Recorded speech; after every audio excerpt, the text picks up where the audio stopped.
There are two kinds of people watching this Squatchumentary.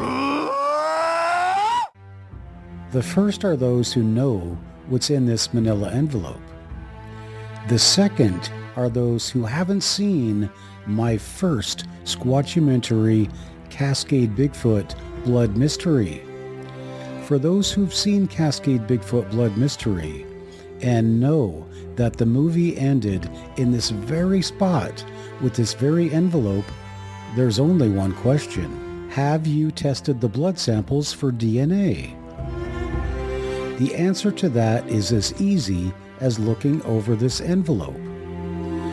The simple fact is, although I have found a lab to test the samples, the cost of doing the tests was much more than I ever anticipated. When I realized that more funding was going to take what I didn't have, and what I didn't have was more time, I knew I had to rethink my strategy. As you may remember, in Cascade Bigfoot Blood Mystery, we left a lot of unanswered questions back at Mystery Lake, as well as in this manila envelope. For the answers to the questions that lie outside of this envelope, I knew from the very time I dropped Igor Burtsev off in Colville, Washington, I was not going to be satisfied until I returned to the very spot of the blood mystery. Indeed, I somehow had the notion that were I to redo everything as I'd done it the year before, that somehow the events of that mid-June might just be duplicated in 2022. As crazy and ridiculous as it may sound, I knew for sure one thing: nothing was going to happen if I didn't try. That's why I set out in the scorching heat of mid-August in search of Bigfoot and high adventure in the Cascades. Welcome to Cascade Bigfoot, Chewelah Triangle.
I currently, I'm a novelist and a photographer, but I also mostly work for the Chewelah Independent newspaper and the Silverado Express newspaper. I am chief copy editor for both papers, and I also do photojournalism for them. Okay, and does that involve reporting at all? I usually tell people I'm a writer who happens to work for a newspaper or two, but yeah, I guess technically that's what it ends up being. Okay, so what kind of stories are you writing? I write a lot about, for the Silverado, both papers are completely different, and for the Silverado I get to write a lot of really feel-good pieces about the community, and somehow I ended up being the Sasquatch reporter. It's just people are fascinated by it, and I was told that the time that we had Sasquatch on the front page of the paper was our biggest selling edition ever. It was the University of California at one of their locations had the cast of what was known as Cripplefoot They had it on display. They were doing something with it, and that actually originated from Bossburg, which is north of Kettle Falls. And so it's kind of like we are considered like the hub, one of the hubs of Sasquatch activity. Okay. And so when you went to work for the paper, did you have any idea that you'd get into Sasquatch? Oh, none, zero. So can you describe your first experience? Somebody comes in with a story about Sasquatch. What's your reaction? Well, there has been the Psychic Sasquatch conference that used to happen up on 49 Degrees North at the Learning Center. They would camp out there, and Brandon Yansen, our other reporter who's since moved on, he used to always cover that. But it was always kind of like, who's going to do this? And nobody kind of wanted to do it. And so when Jared, who's the publisher, came to me and said, hey, there's this story, do you want to do it? I'm like, well, it seems kind of interesting. Okay. So I did. This is the first time you had an actual event or an encounter? Oh, conference. Yeah, there was the Bigfoot town hall in Medellin Falls. That was, that place was mobbed. They filled the Cutter Theater, like absolutely filled it. There was not an empty seat. And I got a picture from the back of almost every single person with their cell phone recording, and it's kind of a neat picture. You know, and then you add Sasquatch to it, which makes it even more interesting. I think my first encounter was, I do a lot of night photography, and I was out photographing the Milky Way up Sand Canyon Road. I'm not going to say exactly where because I don't want like a ton of people going there. And I was just taking pictures, and I heard what I didn't know at the time was called a wood knock. I heard that from across the valley. And then behind me, I heard breathing. And I had lived in the wilderness for 2 years, and I'd never heard that kind of breathing before, so I decided it was a good time to leave. So, I mean, I don't know if that was an encounter or just like a serial killer or, you know, I mean, I have no idea what it was. It's not anything I'd ever heard before. So I just figured it was safer to leave. Have you written up that encounter? No. Have you written up any encounters in the paper?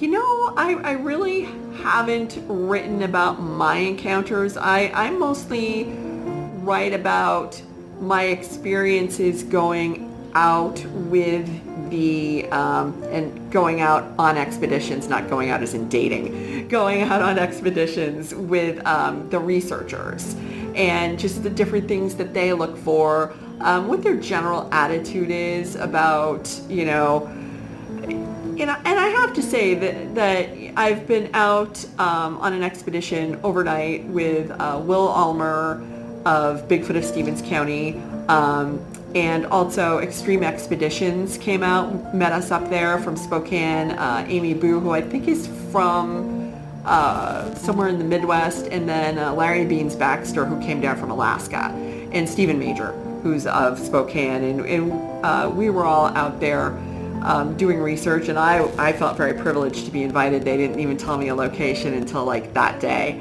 And Will is extremely scientific, and he always listens and says, okay, this could also be this, this, or this. You know, he's never like, oh my God, that's Bigfoot. Bruce is very interesting.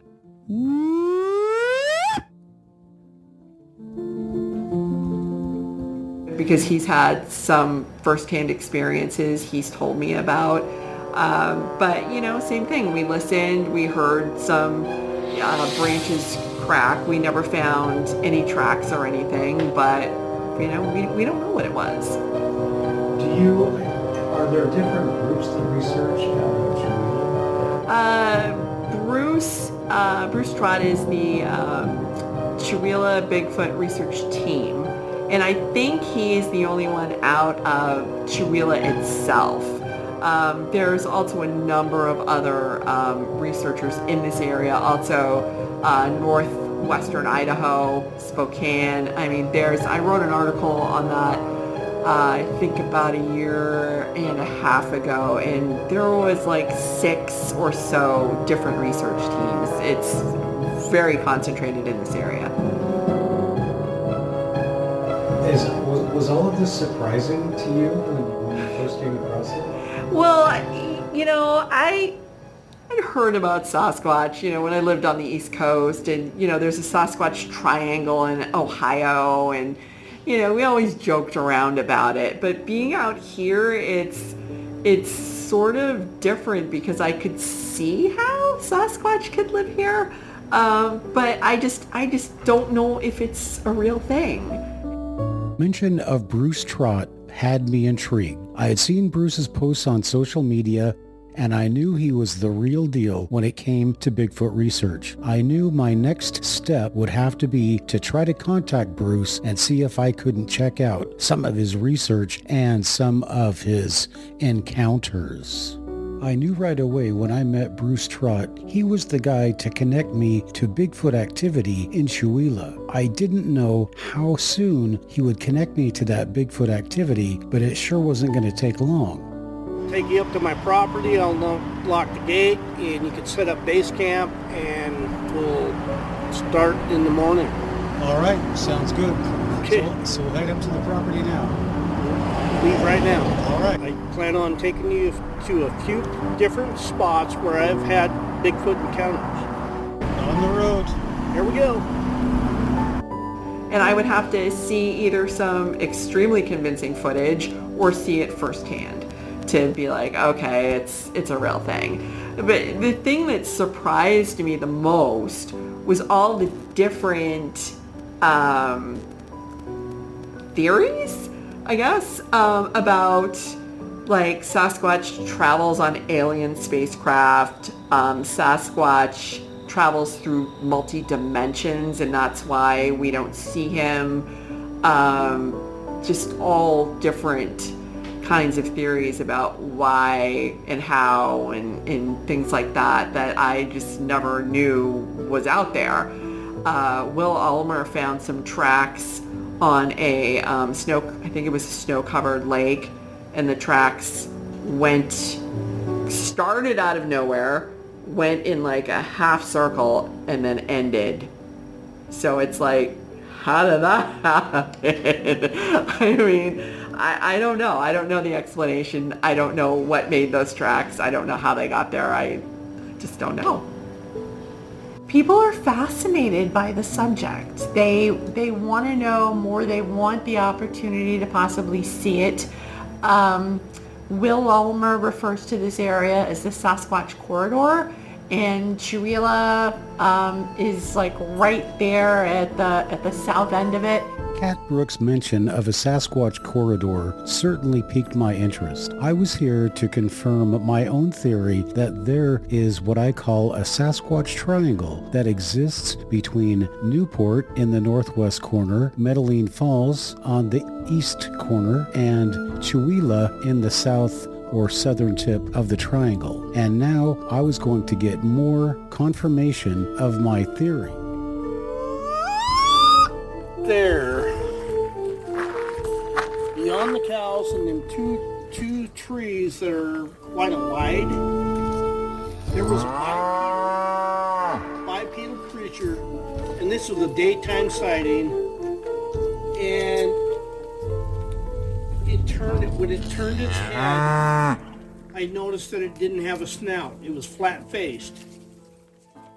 And it strided between them two trees, took 4 strides, and then up into the thickets of the trees, and just vanished. And it just went into the trees, and I couldn't see it no more. How tall was it? Oh, it's hard to estimate, but it would probably be about 8.5 to 9 feet. Wow. So we're right in the middle of them right here. Oh, yeah. All right. They're all around us. Okay. And this thing just strided off like, and 4 strides, and it was gone. And I had 3 people in the car with me, and I said, "Oh, there's Bigfoot right there." And Dennis looked up and he goes, "Whoa!" And then the girl in the back, she said, well, it looked like a bear to me, but all she seen was it going into after it strided off, and it went into the brush. And I said, no, when it turned its head, it was flat-faced. And that was a daytime sighting. Mm-hmm. Okay, so how does your paper, how do they accept these stories? Are you out actually looking for them, or do they assign them to you? I'm not really out looking for them. A lot of times what'll happen is something will come up in my Facebook feed and I'll be like, oh, that's interesting. I concentrated on checking out all the different groups like right before the Bigfoot Festival. I thought in Medellin Falls, I thought that would be something people might be interested in. But no, somehow it just always ends up on me. I don't know why. But, I'm glad. I like it because it gets me out. And, one of the things I always write in my articles is whether you find Bigfoot or not, the important thing is you're outside and you're enjoying yourself and you're out in the fresh air. And, to me, that's even a bad day Sasquatch hunting is still a good day being outside.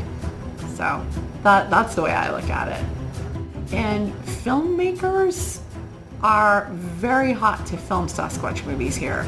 There's one filming, I think in 2 weeks, he's going to be filming down here. And we've had a number of others approach because it's, you've got the gorgeous mountain and then you've got possibly Sasquatch. So people are all over it. I get people, I have a Sasquatch bumper sticker on not a bumper sticker, but like a little decal on the back of my truck.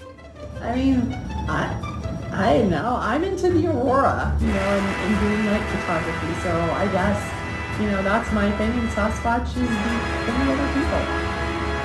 Okay, so if somebody comes to you, and tell me if this has happened before, I saw Sasquatch. What's the process? What do you do? People don't normally come to me, they come to Bruce. People tend not to come to me about that, which I'm fine with because I don't want to be put in a position to have to judge. And I'd be like, no, I don't think you saw that, or like, oh my God, you saw that. I mean, without proof, there's not really anything I can do about it. But Will and Bruce both always record what they're told, and they look into it. And Will has come up with this data from all the people he's spoken to, and he's been able to find some patterns that are incredibly interesting. And I don't know if he wants me talking about them, so you would have to ask him. But it's, he's into the real science of it. And Bruce is great with, listening to people's stories and recording them. And so I think people probably feel more comfortable with them. They feel safer with them because they know that they're into it. Once my camp was set up and Bruce was reasonably assured I would be all right for the night, he got ready to head back down the mountain. He was going to leave me up there by myself, but before he left, he asked me if I carried a firearm, to which I replied no and showed him my two deadly weapons, my fists. Bruce wasn't impressed, and he seemed a little bit concerned as he drove away. It wouldn't be long before I found out why.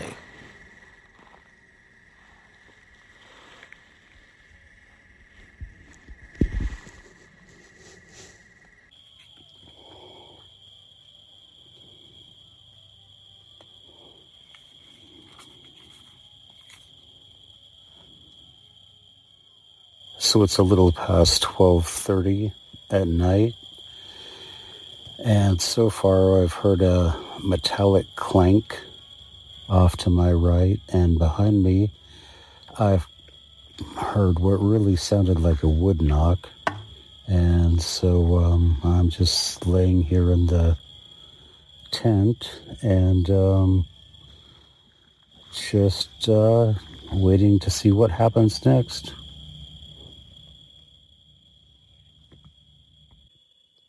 Dogs have been barking all night,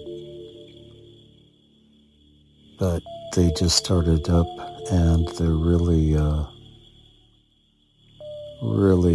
frantic, making really strange barking noises that don't sound like the normal dogs. So there's something else that could be going on over there. But it's hard to get sleep with all this racket going on. A few minutes later, everything, the barking, the crickets, all of the night sounds just seemed to stop. I got a little suspicious because I thought, well, whatever had made those dogs bark must have moved on. And if it had moved on in my direction, I sure wanted to have a look and see just what the heck was lurking outside of my camp.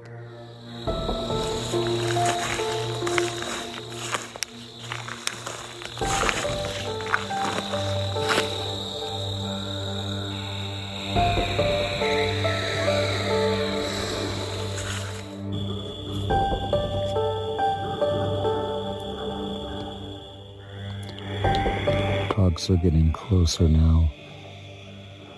Whatever there's barking at is getting closer too.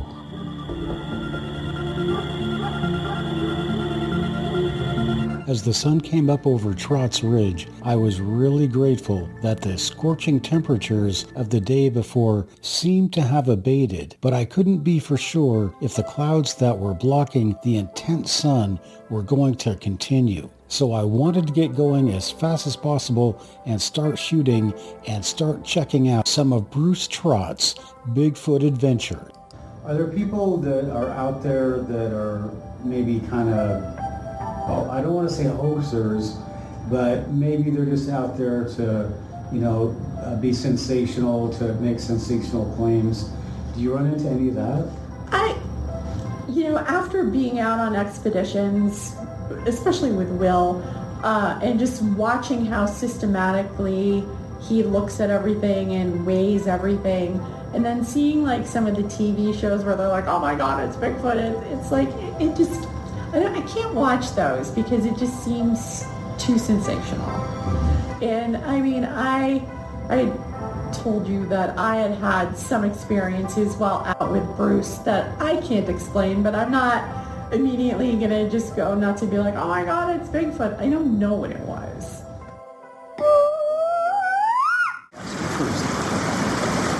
Okay, so let's start off by what were you doing here?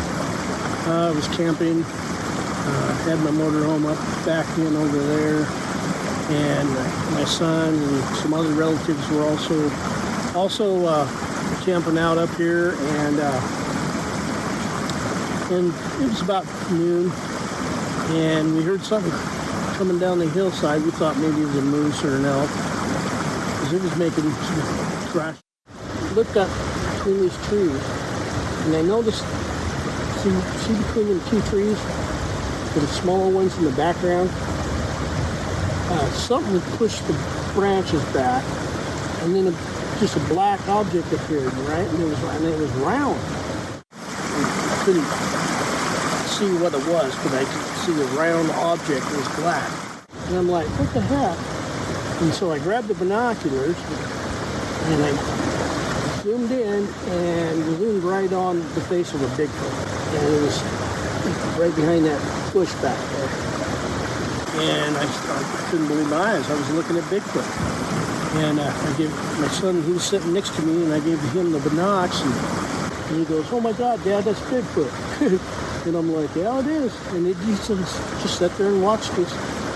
He didn't throw any rocks or anything, but, just was observing us. And then after about 4 or 5 minutes, he just backed up into the tree line, or the bushes back there.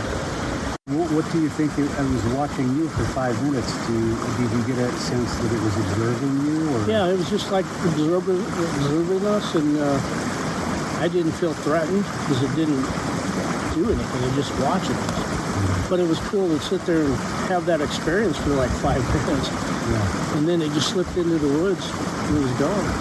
I had so many run-ins with Bigfoot out of Idaho, where my mining claims are, and they've never hurt me or any of my relatives.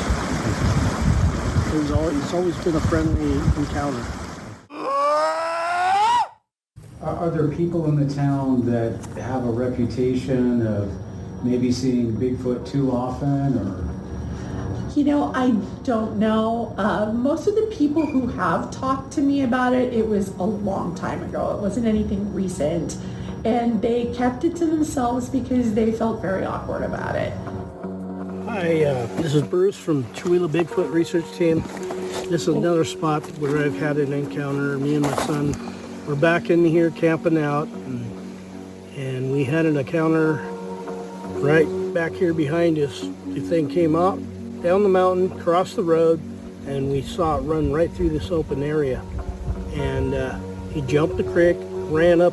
That was before they logged. It was real thick timber, and he went all the way up. Took him about a minute and a half, 2 minutes to get to the top of that mountain. And then it crossed, and we could see it cross between these two trees where the light was coming through. And you can't tell me no man could do that in 2 minutes. You'd have to be an extreme athlete or something. Right. So when was this, before or after your first event? It was after. Okay. After we had experiences up at the campground, but this was maybe 5-6 years later. Okay. So what made you notice this? We heard it. We heard it coming down the mountain, kind of crash, crash, crash. And my first thought was, shit, could be a bear or a moose, whatever. And then when it started getting noisy up right here, we just kind of turned and we both looked up there, and we saw this bipedal creature, black hair, run right through that opening there, and it jumped the creek, and that's the loudest we see.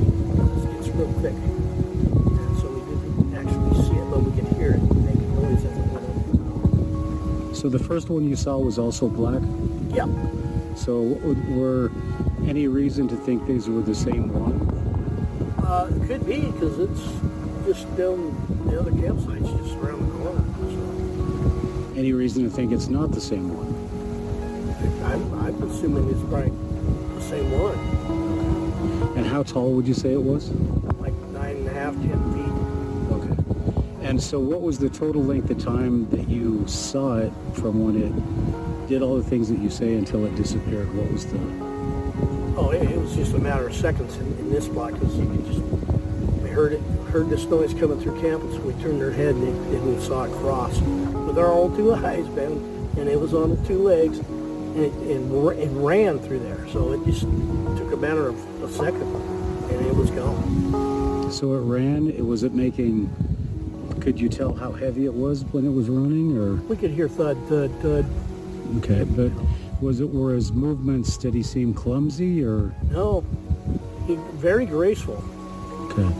Very graceful. Okay. Yeah, if it was a human, he'd be stumbling all over the place. Any chance of a guess at the age? You think it was a younger or older? I think it was like a mid-age, Male, female? Male. I'm guessing it was a male, because I didn't see any breast. Okay.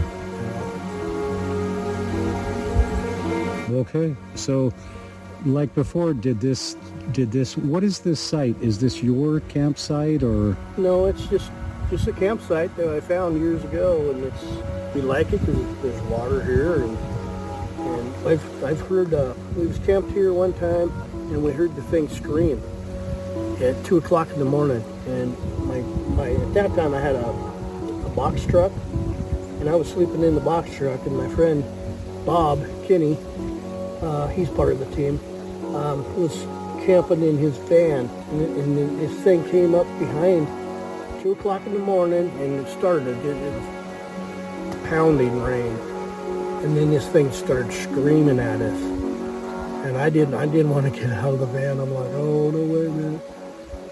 So, in this campsite? Right here, yeah. Right and here. when and how long was it between that time and the last event? Probably a year between events. Okay. Yeah. Any ideas about maybe a family lives here? I'm starting to think there could be, or maybe it's just that one, because there is a cave at that next campsite, the first campsite we was at. It's up in the mountain somewhere. I've never been there, but my cousin found it up there one time. And he said these big albino rats started running towards him, and he got all freaked out. And he even had a shotgun. I go, why didn't you just shoot the damn thing? He said, I've never seen no albino rat before. It was weird. Could have been albino zombie rats. Maybe it wouldn't have helped to shoot them. No, recently, I think in the Chewelah Independent runs a Remember When column, which has the history of the town, like 10, 20, 30, 40, 50, up to 110 years ago. And there was something in there about one guy who, as a joke, put Bigfoot feet on and ran through a field just to mess with people. But that wasn't done that was done mischievously. It wasn't done, to be mean. It was just somebody having fun. So I thought that was pretty funny. I guess on his deathbed he confessed, and it was a joke. Once we had documented these 2 Bigfoot sightings, Bruce and I decided that he would stay in Chewelah while I returned back up to Trott's Ridge to spend the night. I was sure it was going to be another eventful night like the night before, and sure enough, I was not to be disappointed. Is there a history with the natives that you've uncovered? Have you seen anything that would point to, well, the natives think that they're here? I have talked to some of the tribal people, the Colville tribe in Chewelah, and they believe they have seen, I've heard that there have been recent sightings, but that is their sort of private history and private experience, and I don't feel like explaining that is right. So I haven't really gone into that. In all of you said you've had encounters that you couldn't explain. Have you came out here, you didn't know anything about Sasquatch. Yeah. Have you kind of changed any of your perceptions since you've been here? I know more about it, but I mean, just because you know more about something doesn't mean it exists. So, I don't know. When Bruce and I were out that day and evening, this was evening, and we had a fire going, and I was sitting across from him, interviewing him for the story, and I used my cell phone with a voice recorder.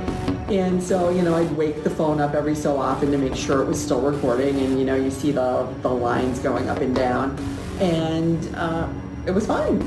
And then a few days later, I went to type up the interview, and it was just completely gone. It was like it never existed. And I mean, when I was done recording, I named it Bruce Trott. Everything just not there. And when I called Bruce to tell him that, apologize, super embarrassing, that we needed to redo it, he said that the analog recording that he had made was completely blank. And we just, you do what they do in horror movies. You go out when it's pitch black in the middle of the woods where there have been, Sasquatch reports, and you just go out and see what you see and hear what you hear. And I heard some things that the guys did.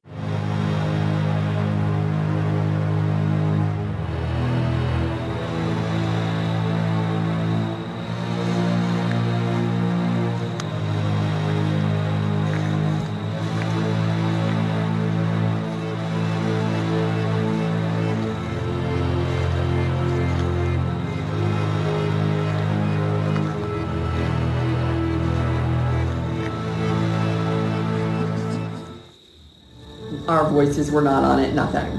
So I can't explain that. How do you begin to explain it? If it was just mine, I would say, okay, just phone malfunction, but his as well, I just don't know. Analog and digital, I don't know how to explain that. Somebody more sciencey than me probably could come up with something. Solar flare? I mean, I don't know. I have no idea, but I don't know. So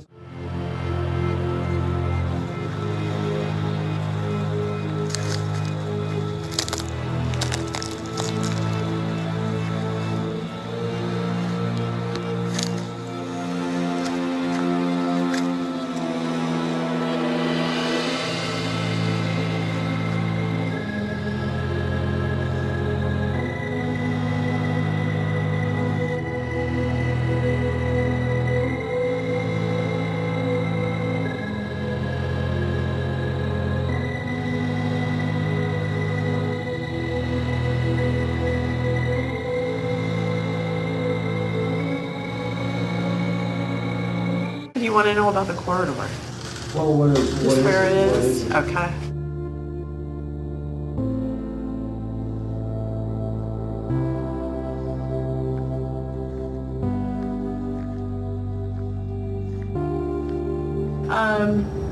The Will talks about the Bigfoot corridor that I believe runs from like Tiger Highway, which is Highway 20, that is east of Colville.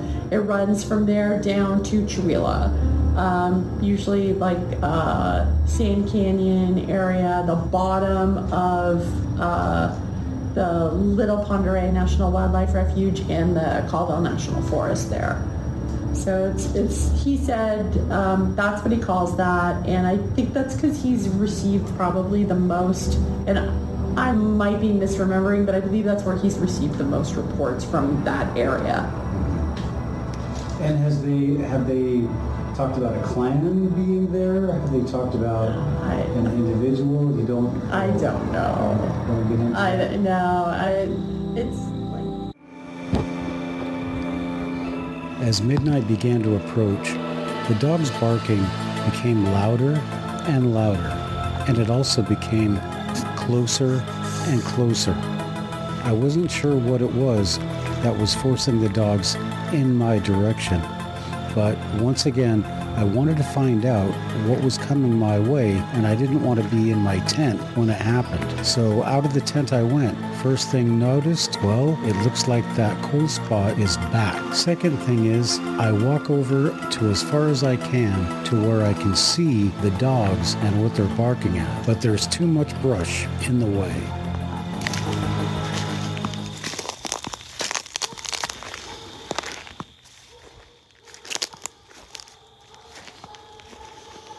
Have you ever been on an expedition that you actually wrote a story about?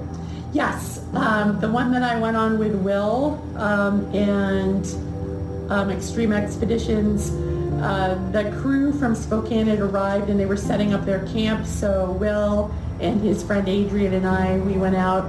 And one thing I would like to say about that is there were a lot of guns involved, but those guns are for self-defense. They're not for, killing anything.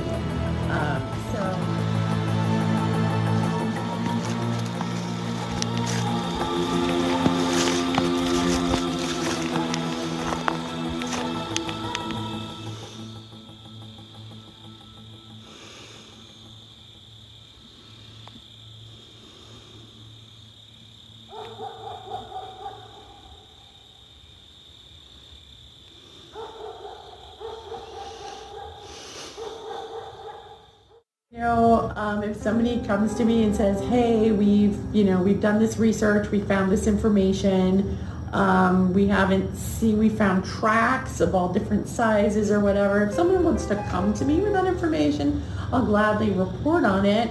I'll need to see, something to back it up.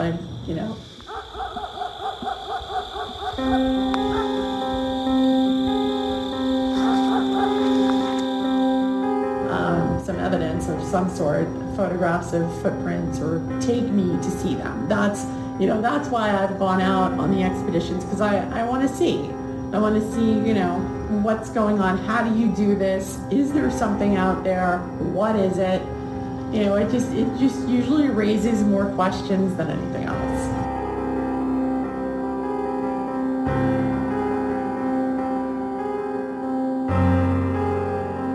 Adrian usually led the way with his weapon and the light that's on his weapon.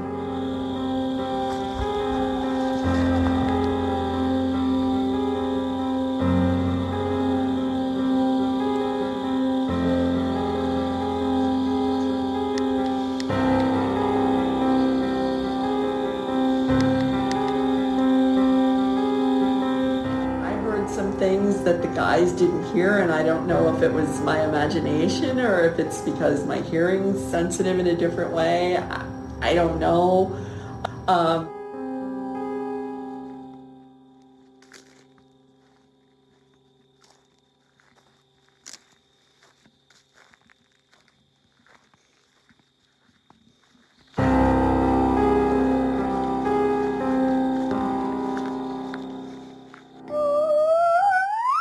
But when we came back to camp, the exact same way we left, there was a stench that was so bad. And I smelled it first, and then Will came up behind and he smelled it.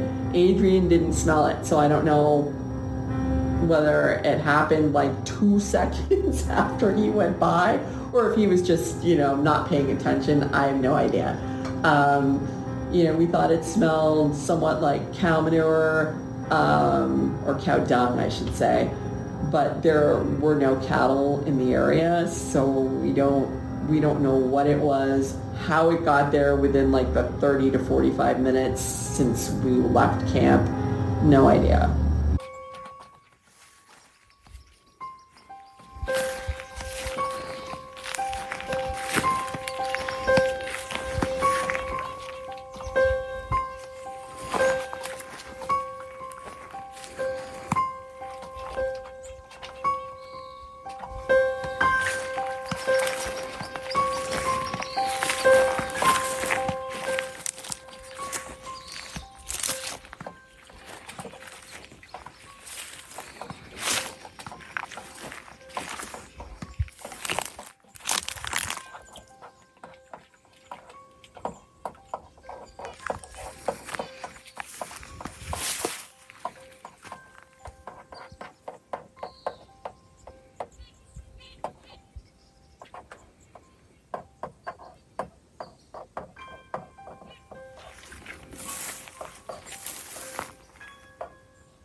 Also, there was some noise during the night.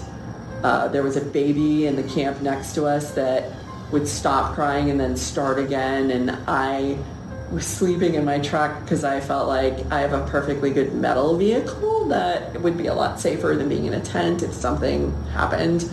And I don't know, I was very on edge, kept waking up, thinking, okay, it's just the baby. But then when Will played the recording back from that night, you could hear a scream from out in the woods, and then the baby would start crying, and that happened all night. So, I don't know. I don't know what's in the woods screaming. Sounded like a primate, which makes no sense. So I don't know. I don't know what it is.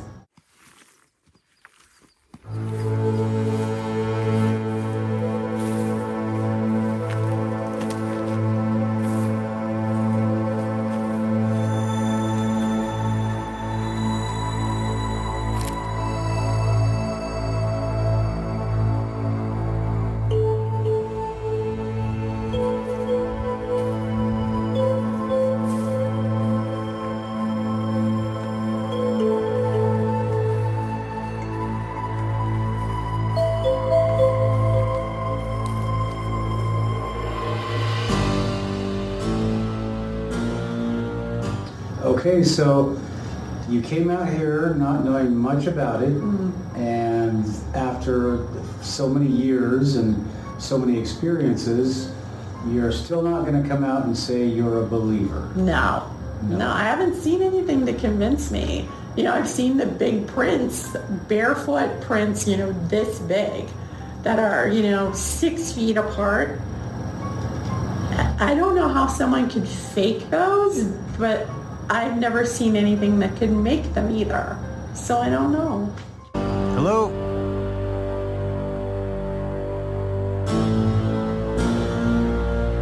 Hello, who's in there? Hello?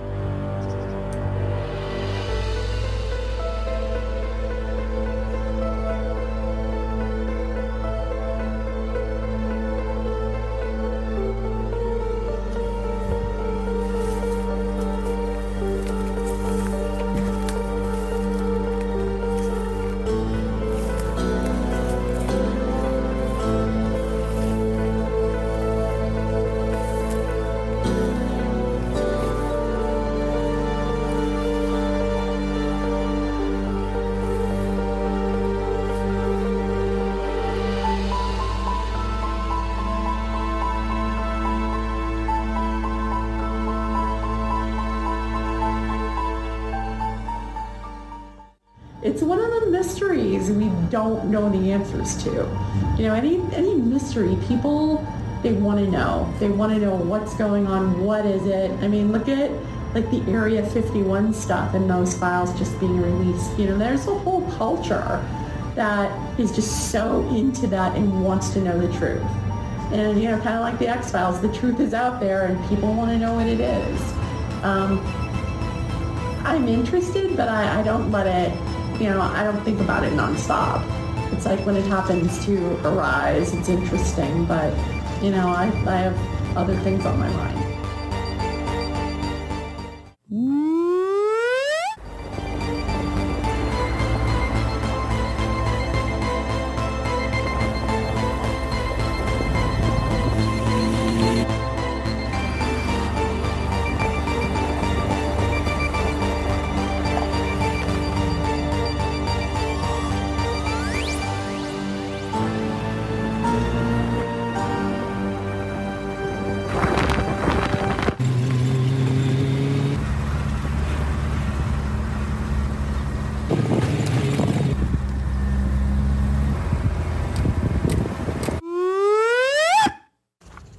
Okay, I wasn't with them that day. It was Bob and Joe, the other two members of my team. And they was in a van. They pulled up right here, about where your camera was. They parked and they started walking that way. And they'd gotten maybe 2 blocks away and they hear this big crash and snap. And this tree broke. It was not broke before, because they was walking around here. They come back and they find the tree broke and they're like, holy shit. And got to looking around and they found the track. So I came back up the very next day and I cast the track. It didn't turn out very good. But you could definitely see there was 5 toes and it was, I think, 16.5 inches long. I cast 3 or 4 casts earlier in the day and then I was running out of casting material. Since then, Will Ulmer showed me a trick to that. You put sticks in the mold and then let it dry. And then when you pick it up, it acts like rebar. It don't flex and it won't break. All right, so what happened then? You could tell it walked that way. Did it hop into that van and drive away? And so we walked back here, and this was like a week later, and another team player with my team, his name is Mike Triddle, and me and him walked back here, and just for shits and giggles, we did a whoop, and we got a response. And so we did a tree knock, and we heard 4 tree knocks coming way in that thick stuff down there. And it sounded to be maybe 40 yards away in that thick stuff.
My wife was camped right here with our motorhome, and down over the bank there, just good huckleberry picking.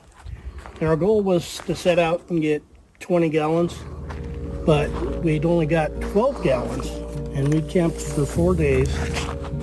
And I decided to play my Sierra sounds, so I parked on the side of the road and I started playing the Sierra sounds. And then after I got done playing the tape, I waited 15 minutes, and then I did a wood knock, and I heard 5 wood knocks, and they were all about a quarter of a mile apart from each other. And so then I did a whoop, and I got 5 whoops. And then I'm sitting here, about 15 minutes later, I'm sitting here by the motorhome in the shade, and my wife is sitting in the chair, and we hear this thud, and something, I think it was a juvenile squatch, threw a rock about that big and hit her motorhome. Just missed our bay window. And that's when my wife said, "What was that?" And see, there's not too many rocks on this grass. It's only bark and stuff. And I found a rock. It matched the dent perfectly. And I said, "That's not it." And that's when my wife said, "We're going right now. Pack up and we're going home."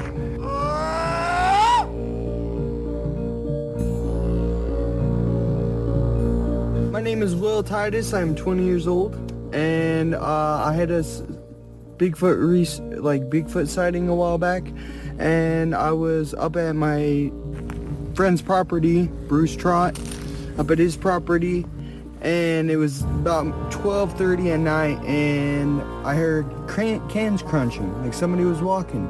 So I went out there with a flashlight, looked up, and I seen this creature bent over like this, scratching at some like charcoal or something. And I said, "Who are you?"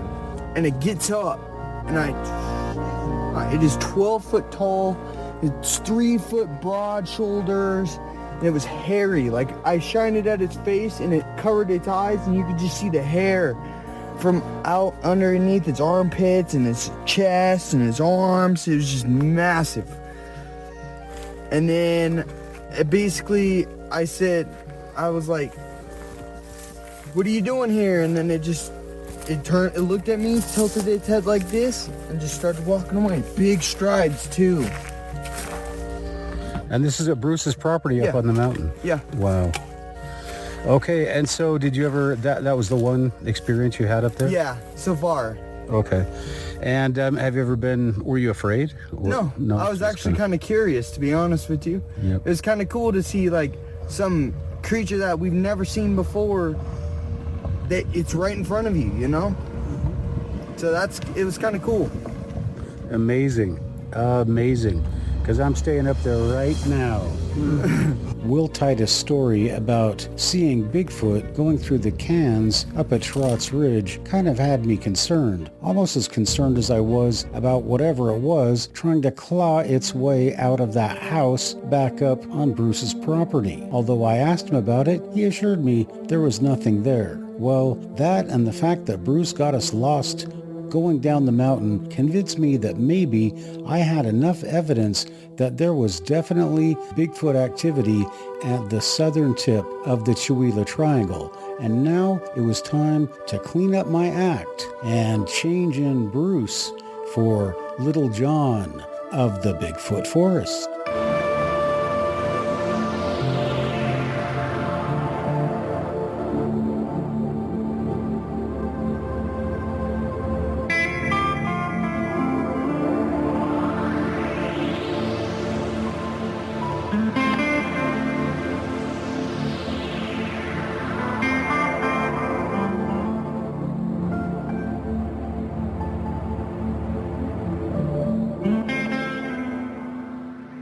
Although I cannot disclose the exact location of Little John's residence within the Bigfoot forest, I can tell you it is along the northern leg of the Chewelah Triangle.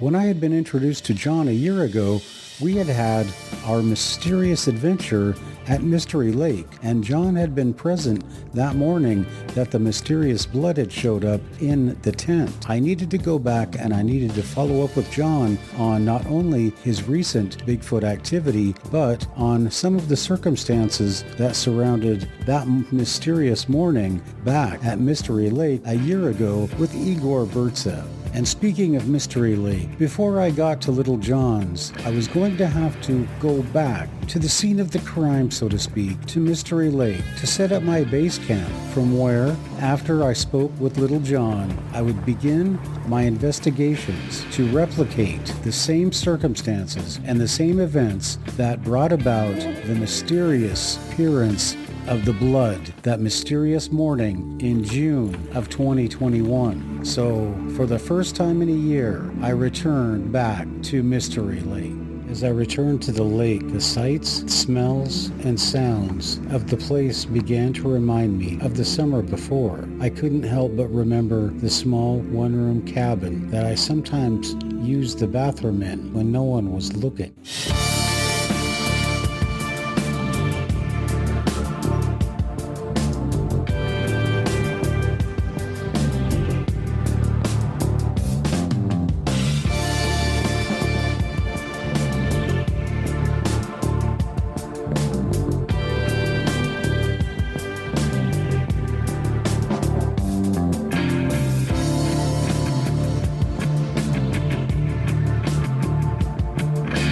Once I had my camp set up at Mystery Lake, I prepared myself a quick meal of bacon, eggs, English muffin, and wasp, and then I was on my way to see Little John in the Bigfoot forest.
Okay, so what's your interest in Bigfoot?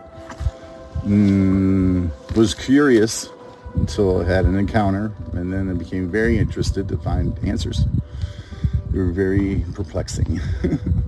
Over when was your first encounter? 2015, Trott Lake, near Mount St. Helens in Washington. Okay, so before that, no interest in Bigfoot, no... Just the shows on TV, and, you know, they're always farcical at times, you know, but it was serious. Not all those people are liars. I'm not a liar, you know. So before Trott Lake, you're a believer, or are you skeptical? Where were you? Not skeptical, a little more to the, you know, the possibility side. You know, I'm very optimistic and open-minded, if nothing else, you know. Sorry.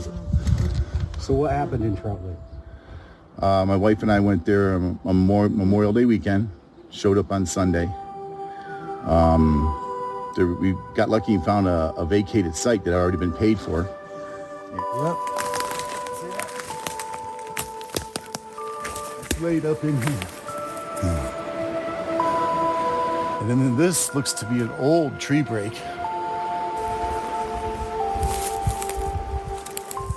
And this, oh, look, that's dangerous. It's about ready to break right there. I won't do that again. The top up. Sunday night, we had a little fire, went to bed probably, you know, just a little after dark probably. At that time, it was at 8, 9 o'clock. And at 2 in the morning, got up to do some business, went outside, caught a chill, came back in the tent, was shivering. And then we heard this primal sounding, human sounding, woman-like almost scream. And I haven't heard cougars, all the noises they can make, but this didn't sound like a cougar. And Lois heard it. She was awake at the time, I sort of looked at her down on the air mattress. What the was that? She goes, that was. So I lay back down, and then it's, let's say Monday, everybody left the campground. So we were there left alone. And this was sort of my plan,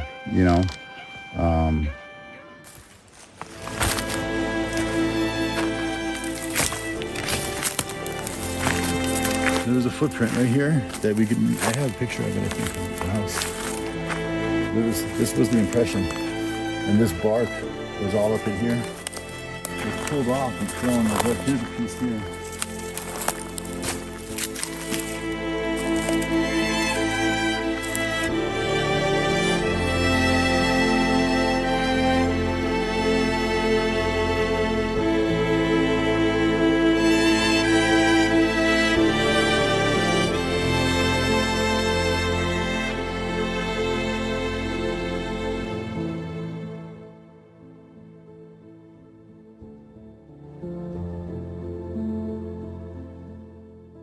And we took a trip down to Klickitat because the year earlier I was down there fishing and I found what looked like a tunnel woven out of the underbrush. And so I wanted to go take pictures of that if it was still there. And I did that, came back, and therefore we coated my truck with all that mountain of volcanic ash. And that stuff's like fingerprint dust, so it was coated my whole truck. And we get back, and that's just pertinent for later, and this is why I have the photos that I do about from the handprint and everything. I got a face print right on the side of my pickup. So that night we were there. Lois is like, it was our last night, so she said, I want to have a nice fire. So I went down, I bought 2 bundles of wood from Trout Lake and burned through everything but one stick. It was a couple inches around, still had the bark in it. On that branch, and I went down to the lake where the people were camping. I brought up a round and split it up, and made the fire out of that. It wasn't 10, 15 minutes after I started the fire, Lois is sitting there. I sit down and meditate. I had a boombox sitting on the tailgate of my truck playing Shamanic Dream, which is Buddhist meditation music, and Lois was playing with the fire, and I get meditation. I don't know if you experience it or not, but you go to like a blank spot, okay, in your own mind. It's hard to explain. At first I thought, what the hell are you talking about, blank spot? I can't stop thinking, Happens there.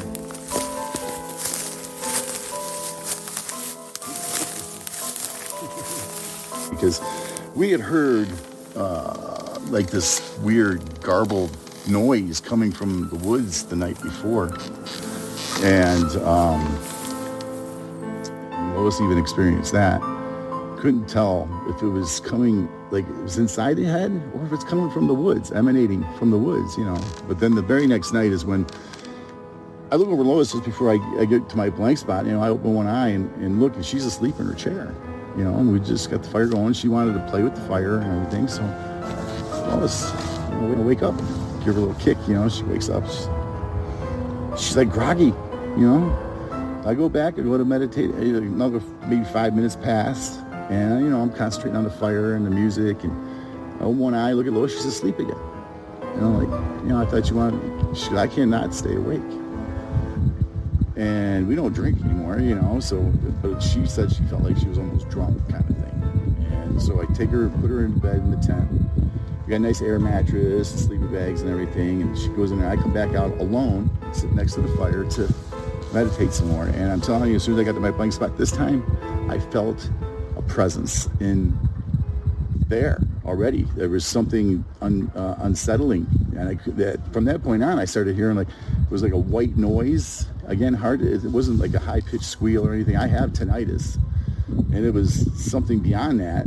So, and all of a sudden, this music that I'm listening to, which is meditation music, sounds like thrash metal to me. All of a sudden, I got to turn it off. I can't even formulate a thought in my head at this point. So I get up from my chair, and I'm 15 feet from the truck, and I feel like I'm moving through thick air to get there. I mean, I'm having to think about every step that I'm taking. And when I get to the tailgate, I just slap the boombox to turn it off, you know. Now I'm standing there and I'm listening. I've got the creepiest freaking feeling I've ever had in my life. And I've been in some creepy situations before, you know. And so I put up the tailgate real slow. And again, I don't hear the crickets anymore. I really can't even hear the crackle of the fire or anything. It's just, I'm trying to concentrate on thinking straight. But I do hear the tailgate go click, click. The plungers go in. So I know I'm not deaf, you know. It's not. Put down the glass window and I go stand on the passenger side by the rear tire, facing the fire. And I had 2 tiki torches to my left, lighting the path to the tent. And the lake was behind me. And it was like a pretty bright 3/4 moon. So the moonlight's coming through like those stage spotlights, you know. That's really adds ambiance to a situation like this, you know. So I was just standing there, and I'm trying to clear my head, and I got my head sort of hung down, and I hear a hollow-sounding thud come from my truck. Boom! I look over at my truck, and I see my truck rock sideways, mind you, towards me, back, and then settle. And I'm like, cougar! No, bear! Nothing else, nothing's moving. I don't hear anything, I don't see anything. I'm like, no way. No, it comes over me. It's got to be freaking Sasquatch, man, you know? And I work up the nerve. And again, I'm alone. I've been warned not to do this beforehand, talking to some people, you know, if you're going to go out and do research, don't do it alone, you know? But I'm out there alone, and still, I got my headlamp on at this point. So I work up the nerve to walk to the back. I'm standing by the rear tire, right? So I walk down along the tailgate, and I look down the side, and my headlamp illuminates that dust that was on my truck floating in the air. There's no wind to blow it away. It's just floating, suspended almost, you know? It's glistening. And I'm like, oh, no way, man. So I went over, I put out the fire with what's left of her Pepsi and her can and some water. And, you know, doused it. Again, that's important. So I go in and I go into the tent. I put out the tiki torches. I go in my tent. I grab my keys off the floor, and I'm like, oh, just in case there's some mountain folks up here messing with me, you know, I'm gonna lock my truck up. And I remember thinking, don't beep the horn, but I pushed that Fromm twice, and that freaking Ford horn is loud. That goes through the forest. I'm like, I didn't want to do that, you know. Something just told me, no loud noises. So Lois is in there, sawing logs, if you don't mind the expression. I try to wake her up, and I'm like talking like this, you know, my freaking adrenaline's pumping. And as a matter of fact, it's 40 degrees out, and I'm sweating. She won't wake up. She will not come to. She's like groggy, you know. I'm like, Lois, you know, she basically rolls over and goes back to sleep. So I decide to lay down on top of everything, still clothed on the air mattress. I'm staring at the top of the tent, and my tent's, it's white. It's on top, on the roof. Goes from red walls to blue on the bottom. And man, right where I'm staring, I see the shadow of a round object flying horizontally through the air and hits the freaking tent roof right where I'm looking, and then bounces twice and proceeds to roll right off the front where the door is to the tent. And I'm like, sit up. What the hell? Oh, she still won't wake up. So I'm like, what's it gonna do next? I know, you know, we're not under a pine tree, you know. It wasn't a pine cone. It was, and it rolled like a marble, you know, probably bigger than a marble. But anyhow, so I'm sitting there with my elbows on my knees, and the wall of the tent's right here, and there's a window here, and there's a window over there, and I've just got my head again lowered. I'm just listening as hard as I can listen, and I hear what sounds like the tent being ripped open. Just this loud tearing noise. I scream like a Girl Scout with a bad mouth. What the fuck? And I reach down underneath the air mattress and I pull the rifle out. And I got to sit in my lap now. And I think my first thought is, this doesn't make me feel any safer. What am I going to do? Shoot at his shadow? If it does, you know, because I'm expecting it like to come up, maybe push on the tent or something. I've heard those stories, you know. And I'm like, but I'm sweating bullets now, you know. I got the rifle on my lap. And I did have the thought though also, wow, I just shoot a hole in the tent and the noise will wake Lois up because I'm going through this alone right now, you know. So I sit there probably, I don't know, 10, 15 seconds. Not even that long. Again, you lose track of time when this shit's going on, but I can see through the wall of my tent a flame lick up out of my fire pit. Like a 10-inch, 12-inch tall single flame just dance up out of my fire pit. I'm like, what the hell? I zip down the window, and as I zip down the window, the flame goes out, bro. As I zip it back up, going, at least I didn't have to go back out and put the fire out. And then I sat there for the next 7 hours until sunrise, first light. And sure enough, Lois wakes up. I can wake her up now. So I run through the whole thing, getting ready to leave the tent, for the first time since this. And I'm like, wait, we got to find, because we had a little rug outside our tent. There should be a stone on it. And again, we're on top of a ridge there's no stones. There's some rocks and boulders, but there's no stones. And we go out and we look, and then we step out and we walk all around the tent, and we can't even find any stones that might resemble what I seen, I'm like, okay, well, I heard, whatever. I heard the stories that they carry a favorite rock around with them in case for whatever. Maybe they throw it at a rabbit or something, who knows, or humans. And again, later, after talking to some researchers and scientists, they thought it was juveniles. But let me finish about waking up in the morning, because then we went from the tent and we went over to the fire pit. I wanted to see, because I had put that fire, which was only burning like 10, 15 minutes anyhow, but it burnt the top of the logs and stuff, but I put it out with liquid. I doused it, and we get to the fire pit, man. Now people have been camping there for a week prior. This is after the Memorial Day, right? Or the day after Memorial Day, Tuesday. There's no charcoal. There's no burnt logs. There was like 3. I made my teepee and the kindling, the typical campfire thing. It's all gone. There's nothing but a flat, smooth layer of ash. Not even any marks in the ash, like scoop marks or anything. So, that I wish I had, but I didn't get pictures of. I was kind of frazzled because I wanted to move on to the next thing, to the side of the truck where I saw where I think it was where it was. And we go over there and I look, and you can barely see. Again, it's early morning light, and you can't really see the marks but I can see that there's marks there. So I get the wise idea. I had a 2 million candle power searchlight, and I had Lois stand at the back of the truck and shine it on this side angle down the side of the truck, illuminated that ash, that diamond ash, so you could see all the marks clearly. You can even see in the pictures I have hairs, individual hairs that came off of this thing. And after taking those pictures, we basically, she's like, you want to stay another night? I'm like, no, no, we got to go. I've been awake for 36 hours, man. And I'm quite honest with you, I haven't been the same psychologically since then. Not that I'm crazy. Now I see why all these people who have experiences, people make them out to be crazy, because it sounds crazy when you relate your story. But again, from that point on, now this is again coincidental, I suppose. We were living in Kennewick in 2015 when this happened. We drove to Mount St. Helens and back. And then in 2016, they had the first annual International Bigfoot Conference in Kennewick, right where I live. Oh, and the year before that, I went to the last Primal Peoples Conference there. I met some researchers there, Tom Cantrell and those guys, Lone Wolf from the Yak Res. And so I got in with these folks and started going to these conferences around. Festivals are different than conferences. Conferences, they compile and share information. This is researcher type deal. Festivals are just merchandise, which is, taken off tremendously since 2015.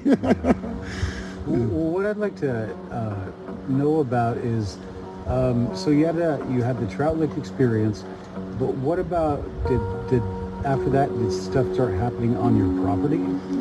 Well, we didn't have the property at that point, and that's what provided us the opportunity to buy this place, which was 2019.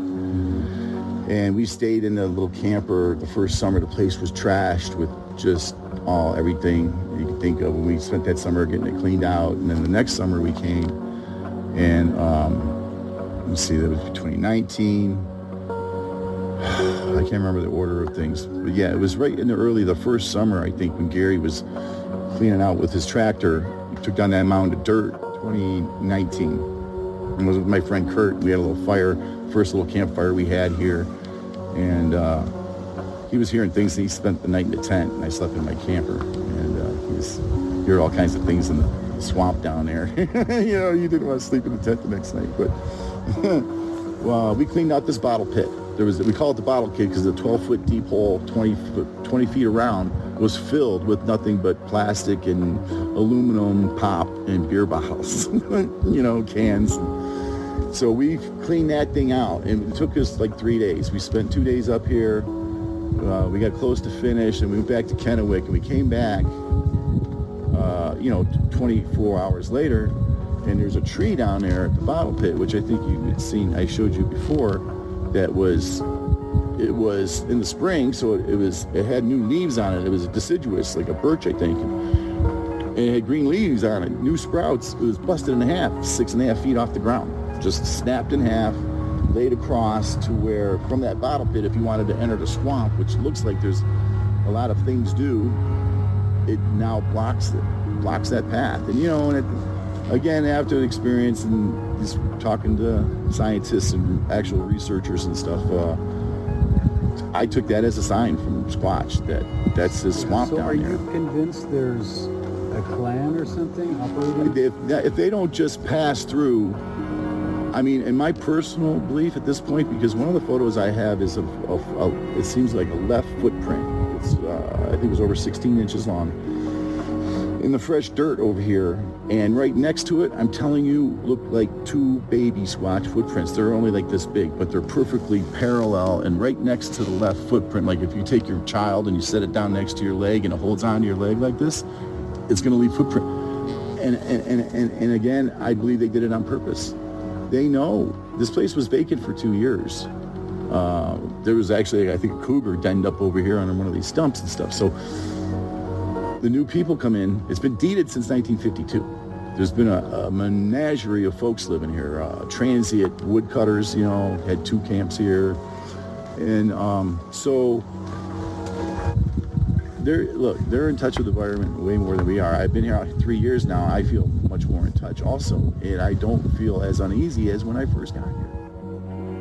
Again, you know, not everybody's mental state is great these days, but yeah, so it makes me even question some things. But when there's undeniable, you know, broken trees, footprints, you know, and then I start walking around here, and you can see like some of the woods looks like it's been set up as a maze.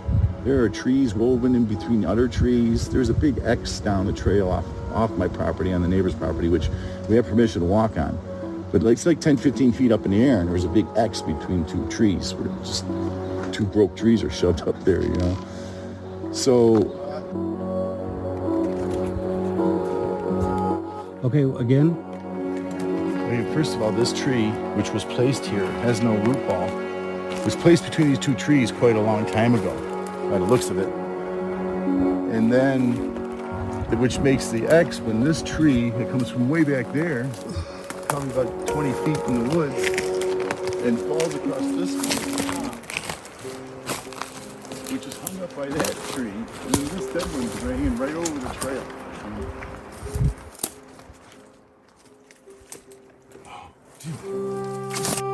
That's more than one person. That's more than you've made.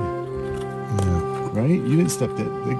I'm not that heavy. I'm Right. And look at this little rock. must be 100 pounds of that. Oh, I get the feeling because I found, again, some prints that are hard to make out down here on the creek in the mud that look like smaller. Like maybe it was an infant 2 years ago and now it's grown. You know, they're not 16-inch footprints. You know, so if they didn't leave the juvenile to winter over here or whatever, I don't know if they go up into caves. I mean, they can get all the way into Canada or down to the Blue Mountains from here. And who knows how far they may migrate. Some may migrate further. Some may just stick to a home territory. This I'm not sure, but they've made sure that we know that they're here. And you're sure they're here? Yeah, I mean, maybe not right now. Like I said, there's caves. This is all mining. This whole valley was all old mine shafts that are vacated now and you know, abandoned. So if not just moving through, because we're between these two mountains, and actually the one mountain toes out just a little bit south of here, and this one toes out over there. So that's a natural funnel for all wildlife, So where you find the game, again, you're going to find squatches, and I consider them being omnivores. We just found unexplainable things, little stick glyphs. There was that perfect rectangle across the road that had a stick stuck through, it was like a diver down flag. I don't know what it means, but I know we didn't do that, and those kind of things don't really happen that often in nature. 4 90-degree angles. And then we had some of our bean plant leaves laid on top of each other with all of the stems coming together, and the leaves were like this, and it formed like an arrow pointing over there across the swamp. It was over on that side of the fence. We had some friends over, and we hadn't even been in that part of the yard. We were just walking around showing them, and the deer come up and eat these bean leaves, but they don't display the leaves out there, whatever. There was no teeth marks on them. They were just pinched off and laid down over there. But so yeah, the power went out in January. Early morning, 2, 3, something like that, and I come out here in the dark, and you can't even hear the electric lines out on the road because there's no electricity. As soon as I get to my green container where my generator is, I hear whack. I bend over. As soon as I bend over and touch the lock, whack on a tree. Wood on wood, coming. It's probably 200-300 feet over here to the other side of the driveway, and that sounded like where it came from. And I stood up. I go, what was that? And then another whack, whack, just to let me know they were there, man. In the middle of winter, there was no wind. So. Well, okay. Well, let's go. Let's jump to this thing at the lake. Now, the last time, this was a year ago, and you came down with Igor, Burtsev, and I, and you stayed down at that lake. Why did you come down there in the first place? Well, I felt privileged to have Igor come out here in the first place. I met you guys at the Medellin Falls. And what was it? Oh, I become aware of the other meeting in Kettle Falls, and I just wanted to. Todd Neese, he had come here and spent the night. Where we went out with his infrared and stuff. All the batteries went dead in the stuff, man. As soon as we got out there. So that's why I went, and then I met Igor, and you guys came out here and showed you around. Sort of verified, what Igor saw and what he videoed and stuff, made me feel more confident that I'm not just, because it's easy to get carried away. Seriously, I hear noise out here at night, sometimes I'll figure out what it is, sometimes I won't, but, just like the trees moving against the deck, it sounds like something tapping, Well, did you get, when you went down there, have you been to that lake before? Have you ever stayed? Lois and I went, sightseeing up there just to check it out. That was it. Did you have, you stayed there one night, right? Yeah. Okay. Did you have anything unusual? Anything weird? Well, I hardly slept the whole night. And it was a pretty nice night, too. I remember I had the tent windows open and stuff. And I was uneasy, and again, it's hard to distinguish feelings of a presence and feelings of your own making, you know what I mean? It's easy to do. So again, I spend a lot of time confused out here, but the point is I was unusually, I actually, when I left the campground, Before we get to that, do you remember the UFOs? Do you remember seeing the UFOs? I wasn't there. You were there. You saw them with me. I don't. You were there. I showed you. They were right overhead when we first got down. Oh, I remember you saying something. Yeah. But you didn't see it. I didn't witness that. No. Oh, okay. So what happened after you got up in the morning? Yeah, I got up in the morning. We're breaking camp. I split early because I wasn't feeling well. For that whole summer, which was last year, I getting like a tension in my chest and stuff, and So when I left the campground there, I turned the wrong way to come home. I mean, I really should have known what I was already so a little confused. And I didn't know I was going the wrong way. And I'm having a hard time breathing now while I'm driving down the mountain road, so I'm getting even more tense, granted. But I get to the sign that says I own that way, like 10 miles. I'm like, oh, I got to drive all the way back, and logging trucks. And I was so frazzled by the time I got to the pavement out here on the left. I made a left and went to Colville and went to the high emergency room because I was short of breath, starting to see little stars, and I know what it feels like to pass out. I've done it a few times, but it's hard to explain. Heat, smoke. There was a lot of heat and smoke last year. Maybe that had an effect on me for the whole summer. I'm not sure. But again, when I think back to how hard I come out here and think at night, at midnight or 2 in the morning, sometimes I'll come out here and just look at the stars or listen, Yeah. Well, what did you think when I told you about that blood? Because you had left, so... Yeah, I didn't see the pool of blood either. And my first thought was when Igor went swimming in the lake, when he was coming out, I couldn't pull him over the rail the second time. He dove in. I said, Igor, just pull yourself along the dock here, and when your feet can touch bottom, you can walk out, So he did that, and as soon as he put his feet down, he said, ow. But that's it. I mean, I didn't see any blood. I didn't see that he cut his foot because he immediately got out and went back to the camp, and I stayed out there talking to the guy fishing, And but yeah, I was completely surprised. I was surprised when you told me what you found there, Yeah, I don't know. Again, it's it would be my opinion that you were calling them, but which may have gotten their interest. But I believe that they have like sentries that sit and watch certain areas where the public goes all the time to make sure nobody's going to come their way. You know what I mean? And maybe they did come down. Igor has an ability, I'll call it. So I don't know. All I can say is you need to get it tested. Then that would maybe answer, if not provide more questions. But and I know it's probably difficult to talk to Igor now since he's in Mother Russia. No, I talk to him all the time. Oh, do you? Okay. I can get him on WhatsApp Messenger right now if we have internet. Yeah, we don't have internet, right? But that would answer your question there if he, because again, like I said, he is older, and I end up cutting myself these days and don't even realize it till I see the blood. So getting it tested really, if it's not Igor's, then it's something other. Yeah, exactly. All right. So last question. What about this? What is it? The ridge? Oh, if you go up.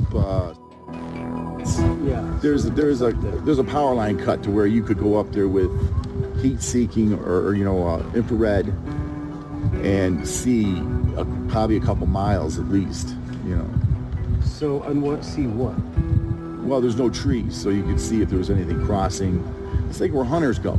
Hunters go up to those power line cuts to see game crossing and all that. If you want to stand a chance of seeing it, you're going to have to see it in the open. So that's one of the few open spots you can get to, And what's the road like up there? They don't come out past for no reason. I ain't doing that. It's not your truck would handle. I took the escape over it.